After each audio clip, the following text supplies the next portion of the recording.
조선의 제16대 왕은 인조이다. 그는 조선 역사에서 가장 혼란스럽고 치욕적인 시대를 겪은 왕 가운데 한 명으로 알려져 있다. 재위 기간 동안 두 차례의 큰 외침인 정묘호란과 병자호란을 겪었으며 특히 병자호란 때 청나라에 항복한 사건은 조선 역사에서 가장 큰 굴욕 중 하나로 기록된다. 그러나 한편으로는 광해군 정권 이후 무너진 유교, 질서와 왕실 정통성을 회복하려 했던 군주로도 평가받는다. 인조의 본명은 이종이며 1595년에 태어났다. 그는 선조의 손자이자 정원군의 아들이었다. 왕위 계승, 서열에서는 크게 주목받는 인물이 아니었으나 당시 정치 세력이었던 서인들이 광해군을 몰아내기 위해 선택한 인물이 되었다.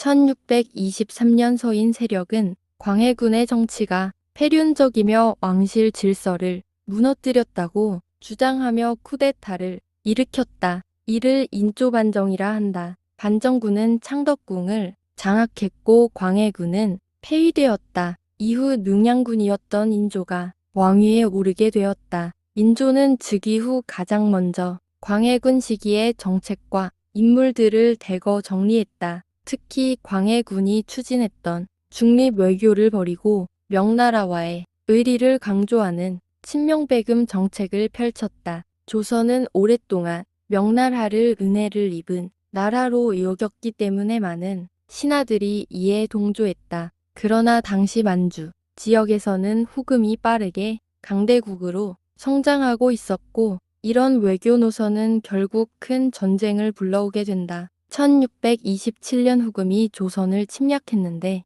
이것이 정묘호란이다. 후금 군대는 빠르게 남하했고 조선은 제대로 저항하지 못했다. 인조는 강화도로 피신했고 결국 후금과 형제 관계를 맺는 조건으로 화의를 체결했다. 그러나 조정 내부에서는 여전히 후금을 오랑캐로 여기며 강하게 반발했다. 그 후 후금은 청나라로 국호를 바꾸고 더욱 강력해졌다. 청나라는 조선의 명나라와의 관계를 끊고 신하의 예를 갖출 것을 요구했지만 조선 조정은 이를 거부했다. 결국 1636년 청나라가 대규모 군대를 이끌고 다시 침략했는데 이것이 병자호란이다. 병자호란 당시 인조는 강화도로 도망치지 못하고 남한산성으로 피신했다. 하지만 추운 겨울 속에서 식량과 군사가 부족했던 조선은 점점 몰려갔다. 결국 인조는 더 이상 버티지 못하고 삼전도에서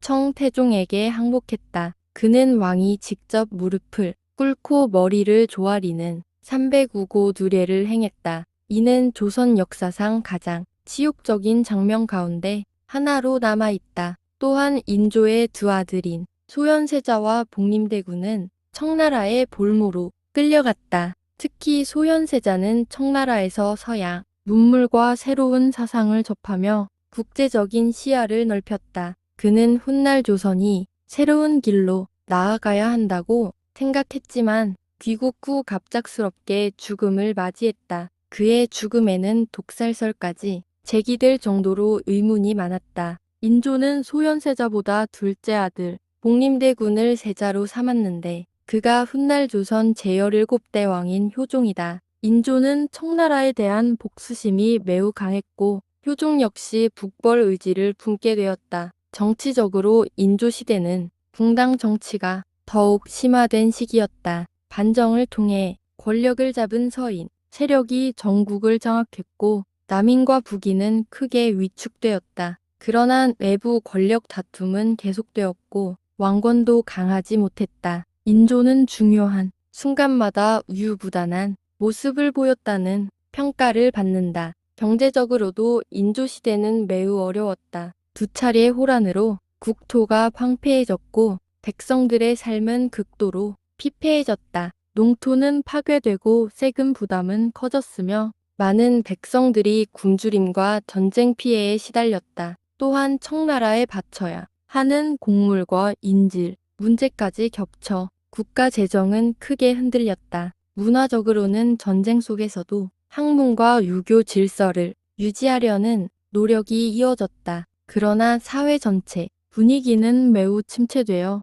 있었고 백성들 사이에서는 전쟁의 상처와 분노가 깊게 남았다. 1649년 인조는 세상을 떠났다. 그의 재위 기간은 조선이 국제 정세 변화에 제대로 대응하지 못해 큰 시련을 겪은 시대였다. 그는 왕위에 오를 때는 정통성을 회복할 왕으로 기대받았지만 결과적으로는 조선을 굴욕적인 상황으로 몰아넣은 군주라는 평가도 많다. 하지만 인조 개인만의 책임으로 보기 어렵다는 시각도 존재한다. 당시 조선 사회 전체가 명나라 중심의 세계관에 갇혀 있었고 급변하는 국제 질서를 받아들이지 못했던 시대적 한계가 있었다는 것이다. 인조는 조선 역사 속에서 이상과 현실 사이에서 갈등하다 결국 큰 비극을 맞이한 왕으로 기억된다. 그의 시대는 왕권,